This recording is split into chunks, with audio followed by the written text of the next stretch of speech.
qual o grau da artrose, o quanto de artrose eu tenho, o quão ruim tá a minha articulação. Olá, meu nome é Davi Guzmão, sou médico ortopedista, especialista em quadril, e hoje vamos falar novamente dos graus de artrose do quadril. Esse é um assunto que as pessoas se interessam muito, obviamente, porque o grau da artrose que ela sente depende muito para a gente saber qual é o tratamento que vai ser feito. Então, assim, por que as pessoas se estressam com um grau de artrose? Porque, às vezes, a pessoa tem muita dor no quadril e acha que o grau da artrose está no máximo, que ela vai ter que, sair correndo para a cirurgia porque está doendo demais. Outras vezes, ela recebe aquele laudo da ressonância que ela começa a ler todas aquelas palavras esquisitas que tem naquele laudo da ressonância e se apavora mais ainda, achando que tem que ir correndo direto para a cirurgia ou vai precisar de uma prótese direto. Então, daí eu acho que a importância da gente conversar sobre o grau da artrose é grande para as pessoas entenderem os diferentes graus e como que isso implica no tratamento da pessoa, no tratamento da dor, do problema que a pessoa está sentindo. Bom, então é o seguinte, a definição de um tratamento de um quadril que tem algum grau de desgaste, que é a artrose, ela depende da imagem que isso tem no raio-x, na ressonância, obviamente, da idade do paciente, da expectativa do paciente, das ferramentas disponíveis para o médico e do desejo do paciente, né? Então, assim, o conjunto desse contexto é que vai nos ajudar a escolher o melhor tratamento para o paciente. Mas a ideia aqui é eu falar um pouquinho de graus de artrose com vocês, que existem diversas classificações. Eu não sei se tem especialidade que gosta mais de classificação do que a ortopedia. Eu gosto bastante de classificação, né? Mas porque essas classificações elas são importantes para nos ajudar a definir alguns tratamentos e comparar resultados, né? Se eu digo, eu operei 100 pacientes de artroscopia do quadril que eles ficaram bem. Ok, qual era o grau da artrose deles? Para saber se eles ficaram bem, a razão, né? Qual é a influência? Qual é o grau da artrose? Porque o grau da artrose da pessoa, tanto no quadril quanto no joelho, ele influencia muito nos tratamentos preservadores, porque o tratamento preservador é o tratamento não substitutivo, aquele que não usa um implante. Ele depende em todas as articulações, o resultado desse tratamento depende do quanto de cartilagem a pessoa ainda tem. Pessoal, pensem no seguinte, tem uma floresta, aí vai lá, se reúne e pensa, vamos preservar essa floresta. Ok, vamos preservar. Mas se não tiver árvore na floresta para preservar, não adianta nada, né? Então a gente precisa ter o material ao qual a gente quer proteger e preservar. Então eu preciso ter cartilagem para preservar a cartilagem. Se não tem nada de cartilagem, eu não consigo preservar. Claro que tem tratamentos que eu consigo melhorar a dor, melhorar o movimento da articulação, mas ele vai ter uma durabilidade muito mais limitada. Então, quanto mais precocemente eu realizo um tratamento que modifique a história natural do desgaste e consiga fazer com que a cartilagem existente dure mais tempo, melhor. Pausa pro café. Tomem um golinho de café se alguém estiver tomando aí. Então, vamos ver o seguinte. Aqui nesse cantinho, olha que bonitinho ali que eu fiz um cenário ali pra vocês, né? Botei os ossinhos ali, aqueles ossinhos que vocês já viram em vários vídeos, estão ali naquele cantinho. Eu vou buscar os ossinhos ali pra vocês. Eu vou dizer que é raro não deixar cair isso quando pega ali, porque esses ossinhos eles são presos com ímã, né? Eles são magnéticos. E tem alguns que são mais fracos do que outros aí, então às vezes eles caem. Impressionante. Bom, do ponto de vista de classificações na ortopedia em relação ao desgaste e especificamente começando a falar sobre quadril e depois desgaste em geral, nós temos aqui duas classificações mais antigas, né? Já falei em alguns vídeos aí. Então, uma das classificações mais antigas é a classificação de tênis, né? Que escreve com o tremado, né? Tonis se escreve, mas se lê tênis. Que é uma classificação de 0 a 3. E temos uma outra classificação, que é a mais aceita pela Organização Mundial de Saúde, que ela é de 0 a 4. Então, basicamente, ela tem 4 níveis, né? E sempre o problema de uma classificação, eu até já fiz um trabalho sobre isso, O problema das classificações é a concordância entre os observadores, né? Então, assim, eu olho um raio-x e eu acho que a classificação tá um grau 2. Aí um colega meu olha o raio-x e acha que é grau 1. E aí isso pode dar um problema na produção dos trabalhos científicos, que vai ter uma certa discordância entre o grau da classificação. E esse é o principal problema de todas as classificações. Quanto menos objetiva ela é, fica menos claro, né? Então, eu vou começar depois falando pela essa classificação de Killgreen-Lawrence, que ela é a mais aceita pela Organização Mundial de Saúde, enfim, é o pessoal que mais comenta um pouco dela, né? E eu queria também comentar com vocês que existem classificações artroscópicas, né? Que são as classificações que a gente olhou a cartilagem diretamente pela câmera de vídeo. Não sei nem porque eu tô botando no olho, né? Vocês sabiam que antigamente a cirurgia de vídeo a gente colocava o aparelho, o artroscópico, encostava no olho para olhar dentro da articulação. E nem era chamada de vídeo, né? Era chamada de artroscopia, porque não tinha vídeo. Era o olho direto na lente, né? Hoje em dia não. Hoje em dia, em vez de colocar o olho, tem uma câmera acoplada na lente. E a gente até tem um resquício tecnológico que o formato daquela lente para acoplar a câmera, ela é de um formato para colocar no olho, uma coisa que não faz sentido. Mas hoje em dia, então, a gente tem uma câmera que liga na lente e que enxerga dentro da articulação. E palpando a cartilagem do paciente com um instrumento que chama probe, que nada é, mas é do que tipo um ganchinho, assim, levantadinho para cima, que a gente consegue palpar, a gente consegue ter uma noção melhor da saúde dessa cartilagem, porque a gente percebe a textura dela, né? Então, uma cartilagem que tem um ponto de amolecimento, mas no aspecto dela tá igual. Então, imagina assim, eu vejo uma cartilagem que ela parece aquela camadinha que nem um coco, né? Que é bem branquinho, assim. E só que olhando eu não sei da consistência daquilo. E aí, quando eu pego esse instrumento e eu palpo, se eu sinto que tá amolecido naquela região, então isso aí já muda um grau do desgaste em si. Que, na verdade, mesmo que não exista um desgaste, tá acontecendo uma mudança estrutural naquela cartilagem. Ela já não é mais a mesma.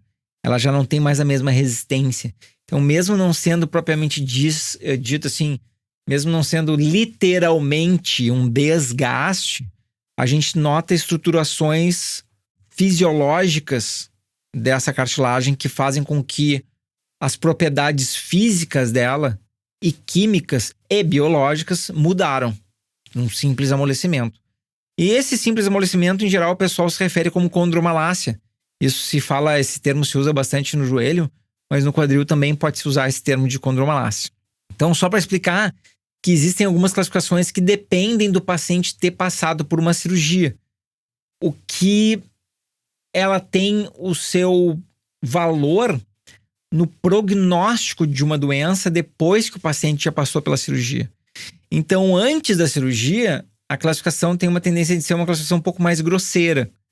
E depois da cirurgia, a classificação fica mais precisa. Pelo menos desse tipo de cirurgia, né? Da cirurgia por vídeo, porque outras cirurgias não faz mais tão sentido fazer essa classificação. Por exemplo, se eu propus para o paciente fazer uma cirurgia de prótese, não faz sentido eu reclassificar a articulação do quadril, porque a decisão já foi a troca da articulação do quadril, né? E essa decisão se faz em articulações que estão muito danificadas, então não faz tanto sentido. Doutor Guzmão, para de falar e fala das artroses. Vamos lá. Então aqui, ó, eu falei, vocês ouviram esse barulho em cascata? Eu não sou uma pessoa desastrada, obviamente. Mas é que eles têm um ímã, né? E alguns são mais fortes que outros. Esse aqui é bem forte.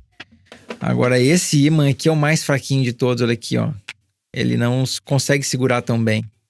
E aí toda vez que eu pego esses modelos, eles caem, porque o ímã não tá tão forte. Então aqui é uma articulação do quadril. Olhando de frente, tá? Eu vou pedir para nossa equipe de audiovisual, que nós temos uma equipe gigantesca, rode aí o B-roll sobre essa articulação. Essa é uma articulação, então, normal do quadril, onde ela tem essa camadinha azul, que representa a cartilagem, tanto na parte do fêmur, quanto na parte do acetábulo, essa camadinha azul representando a cartilagem, então, tá? A gente pode passar o B-roll aí enquanto eu tô narrando, né? Então, isso é uma cartilagem normal, onde ela é super lisinha, onde ela tem uma viscosidade, uma capacidade de deslizamento perfeita e ótima. Ok, é normal, né? Basicamente, todo mundo que tem dor no quadril aí tá preocupado com os outros graus. Todo mundo não, né? Tem gente que tá preocupado com outras alterações. Mas todo mundo pensa, será que é um desgaste no quadril? Então vamos entender como é que são os outros desgastes. A próxima representação, pelo menos que eu tenho aqui nos modelos, tá? Ela seria uma representação que ela tá na classificação de Kellgren-Lawrence, ela tá entre o grau 1 e 2, tá? E na verdade o primeiro modelo que eu mostrei, ela tá entre o grau 0 e 1, né? Esse é um problema na classificação. Por quê? Porque a classificação 1 é a classificação que... Pessoal, vocês espero que não deem risada, tá?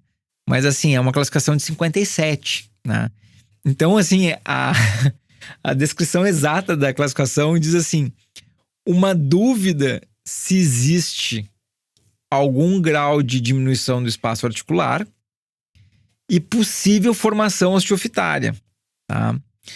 A formação osteofitária seria aquele tal do bico de papagaio, que frequentemente os médicos falam isso aí em relação à coluna, que nada mais é do que um crescimento anormal ósseo em função de um processo inflamatório que ocorre de forma repetida e vai ocorrendo a ossificação da borda de uma articulação. Nossa, essa aí foi complicada. Eu sei. Eu vou mostrar nos próximos graus, eu vou mostrar para vocês o que são o tal de osteófito. Então, nesse segundo modelo, onde a gente começa a ter uma certa rugosidade representada aqui na partezinha azul, tanto do fêmur como no acetábulo, nós vamos mostrar aqui no videozinho anexo.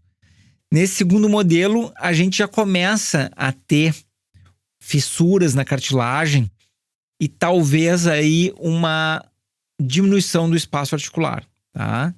Então já está no grau 1. Então, às vezes, pode ter uma confusão entre o grau 0 e 1. E entre o grau 1 e 2 é menos difícil até a dúvida. Então, o que seria o grau 2? Que ele pode ser representado por esse modelo aqui até. O grau 2 seria definitivamente a presença de osteófitos, então, ou seja, não há dúvida que tem algum osteófito.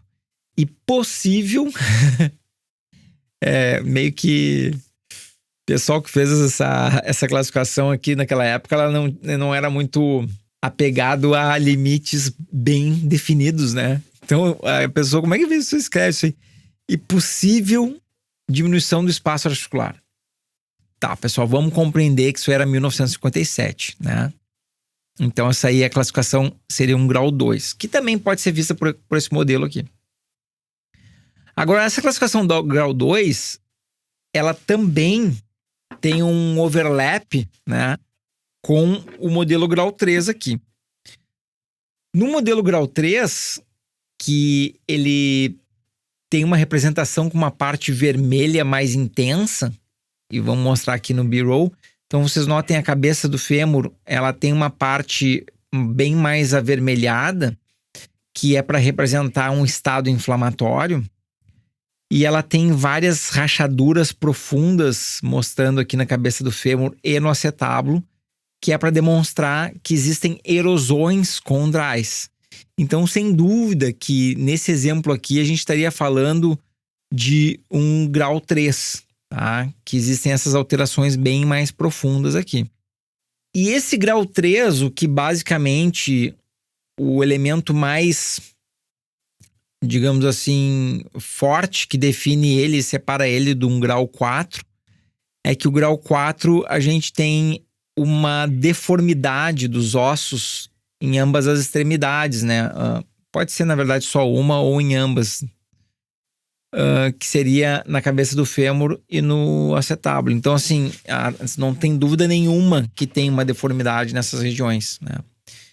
Por incrível que pareça, na classificação grau 3 existem uma dúvida. Então, na verdade, são vários elementos E todos esses elementos que a gente conversou, eles representam características da artrose e que a gente tenta encaixar o grau do desgaste baseado nesses elementos radiográficos. Até que a gente chega no grau 4, né? Que o grau 4 é uma alteração de formato muito intensa. E a gente vai mostrar aqui nas imagens que no grau 4, uma característica dele especial é que existe uma deformidade clara, tanto da cabeça do fêmur quanto do acetábulo. Não há dúvida que tem uma deformidade nessas articulações, né? Uma deformidade clara. E é interessante, vocês podem notar aí a cabeça do fêmur achatada, o teto do acetábulo, que é aquela parte branquinha, não tem nenhuma cartilagem. Em cima da cabeça do fêmur, aquela parte branca não, aquela parte que seria um bege claro assim, né? Não tem nenhuma cartilagem naquela parte ali. E é interessante que, em geral, na maioria das vezes, existe um certo grau de correlação clínica, né, entre a quantidade de artrose radiográfica e a manifestação da dor com o paciente. Em geral, existe essa correlação. Mas ela não é algo obrigatório. Então, o que isso significa? Que tem pacientes que vão ter um grau de artrose maior e, às vezes, sentem poucos sintomas equivalente a se a gente fosse comparar com outras pessoas. Então, imaginem, isso já passou várias vezes comigo. Pacientes com grau de artrose grau 4, grau máximo, e que ele tem relativamente pouca dor. Isso aí acontece. Eu noto que é bem comum a gente ver entre jogadores de futebol ou então entre pessoas que praticaram atividades físicas de uma maneira muito intensa, sempre foram muito ativas, ou até esportistas profissionais, que são pessoas muito acostumadas com a dor, né? Muito calejadas, digamos assim. Então, elas não dão valor a qualquer sintoma. Então, isso é uma característica bem interessante, que essas pessoas elas têm um nível de dor alto comparado com outras se a gente fosse medir. Então, assim, digamos, quando uma pessoa dessa super ativa e acostumada com a dor, quando ela diz que tá com dor, é porque tá doendo mesmo. Então, assim, não tem dúvida, tá doendo mesmo, porque esse tipo de pessoa, em geral, quando ela fala isso, é que tá doendo mesmo. E é interessante observar que existem alguns sintomas que têm uma relação com o grau da alteração, né? Então, tem pacientes que às vezes relatam que eles sentem que parece que o quadril desencaixa. Quando ele vai se mexer, vai fazer alguma coisa, parece que ele desencaixa. Bom, isso é resultado de uma alteração de formato grave da cabeça femoral. Porque normalmente a gente tem uma articulação que ela está deslizando de uma forma suave, né? É uma bolinha deslizando de uma forma bem suave no soquete, digamos assim, né? Aqui eu vou pegar o exemplo de um quadril normal, aquele azulzinho. Então aquele todo azulzinho. E ele tem aqui esse deslizamento suave. Nada trava ele, nada tranca, né? Em compensação, quando a gente compara com um quadril que tem uma alteração de formato, a gente tem uma resistência grande para movimentar ele, porque é como se estivesse querendo girar uma bola quadrada, né? Ele trava bastante aqui. Então é uma diferença muito grande. E é claro que aqui eu dei o exemplo de dois extremos, mas a gente tem todo um gradiente entre o aumento do atrito de uma articulação com desgaste. Esse aumento de atrito faz com que a pessoa faça mais força para ela movimentar aquela articulação e começa a ter uma percepção da mente daquela articulação estar mais pesada, ou ele sente a articulação como se estivesse enferrujado, né? Então é comum esse sintoma de manhã cedo tá mais difícil de movimentar, tá mais chato, e ao longo do dia o corpo aquece e fica mais tranquilo. Isso aí é uma característica específica que alguns pacientes sentem em relação à artrose. É claro que vão ter pacientes que eles começam o dia relativamente tranquilo, não tá doendo, porque a noite descansou e não estava trabalhando muito aquela articulação. E aí, na medida que vai passando o dia e a pessoa caminha muito, fica muito tempo de pé, ela vai sentir mais dor no final do dia, né? Então, notem aí dois comportamentos muito distintos em relação à artrose, que o paciente experimenta, pacientes diferentes experimentam, né? Então, notem que é difícil apenas pela quantidade de sintomas eu conseguir determinar o grau da artrose do paciente, mas sem sombra de dúvidas, os sintomas é uma das coisas mais importantes no tratamento, porque o grau de dor que a pessoa sente, o grau de limitação de movimento que ela tem e que ela percebe, que são duas coisas diferentes, né? Tem gente que não percebe e tem um grau de limitação maior. Tem gente que acha que a limitação, o quadril limitado dela é uma coisa relativamente normal, porque desde a adolescência ela foi assim, né? Quanta gente aí que nunca conseguiu cruzar as pernas direitos, fazer aquela posição de perna de índio, não conseguia sentar assim. Ou aquele homem que cruza as pernas, mas o joelho sempre fica muito elevado, né? O joelho não baixa tanto. Vamos ver se eu consigo mostrar aqui. Cruza a perna e o joelho fica muito alto. Não consegue baixar o joelho. Então, notem que essa percepção do movimento de quadril, ela vai ter uma certa correlação com a artrose, em especial na percepção da mudança do movimento, né? Então, uma pessoa que tinha um movimento relativamente tranquilo, e esse movimento se modificou ao longo da vida, essa percepção torna-se mais clara, né?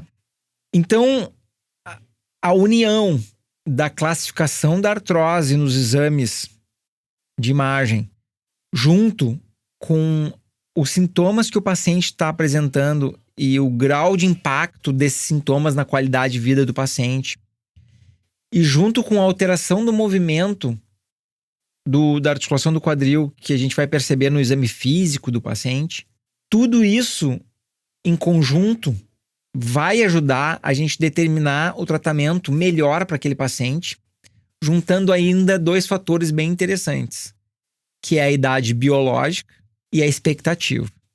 A idade biológica porque tem pessoas de 50 anos que se parecem mais com 70 e tem pessoas de 70 anos que parecem que tem 50, né? Vocês já viram isso. Então, eu quero fazer um tratamento individual.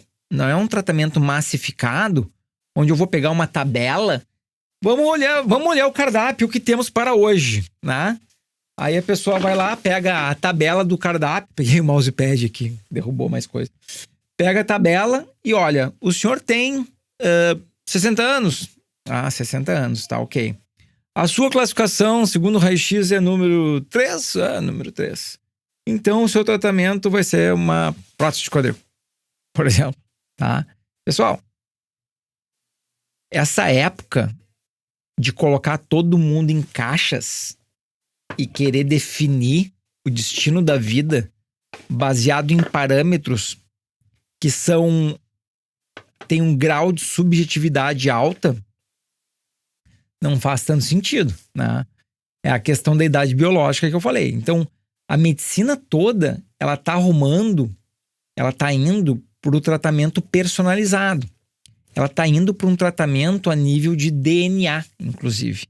Então, tá se analisando, digamos assim, as propensões que existem genéticas no DNA, a capacidade de tu alterar e desligar alguns genes através da epigenética, que faz parte do teu comportamento.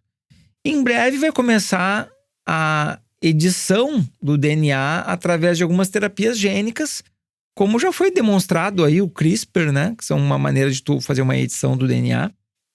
Então, a personalização da medicina, ela já pode ser começada a ser feita hoje. E como que a gente começa isso? É tratar o indivíduo baseado em experiências globais, mas adaptar o tratamento para um tratamento individual, né? Levando em consideração a expectativa, a idade biológica, todas essas coisas que eu falei. E essa classificação da artrose, ela se tornou muito mais importante após o renascimento da cirurgia preservadora, que seria a videoartroscopia do quadril, seria uma delas, que é a gente saber o paciente que vai ter a maior chance de sucesso com essa cirurgia ou não. Então, conforme a classificação do paciente, ele vai ter mais chance ou não. Eu já posso avisar para vocês. A chance de sucesso, ela diminui muito do grau 3 em diante. Então, como eu estava dizendo, a artroscopia do quadril, ela funciona muito bem até o grau 2. Do grau 2 em diante, não é que ela não possa ser feita, mas começa a diminuir a efetividade dela. Começa a diminuir a capacidade dela de ter uma durabilidade grande. E, consequentemente, diminui a capacidade dessa cirurgia na prevenção da evolução do desgaste. Não significa que ela não deva ser feita em algumas situações, tá? Então, quando o paciente é muito jovem, por exemplo, vale a pena a gente entender que tem certos riscos da cirurgia não durar um tempo muito grande, mas é uma pessoa muito jovem e tem uma alta capacidade regenerativa. Então, vale mais a pena a gente conseguir fazer esse tipo de terapia. Agora, numa paciente que tem biologicamente mais idade, esse investimento de fazer a pessoa passar por uma cirurgia e logo em seguida passar por outra não faz tanto sentido.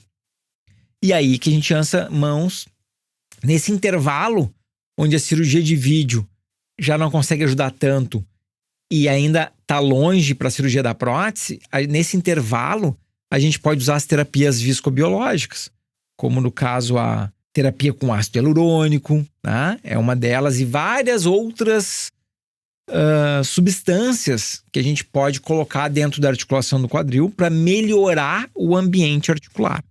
Infelizmente, tem pessoas que vão estar num determinado momento que vai ser tarde demais para ela realizar um procedimento preservador, como a artroscopia do quadril, tá?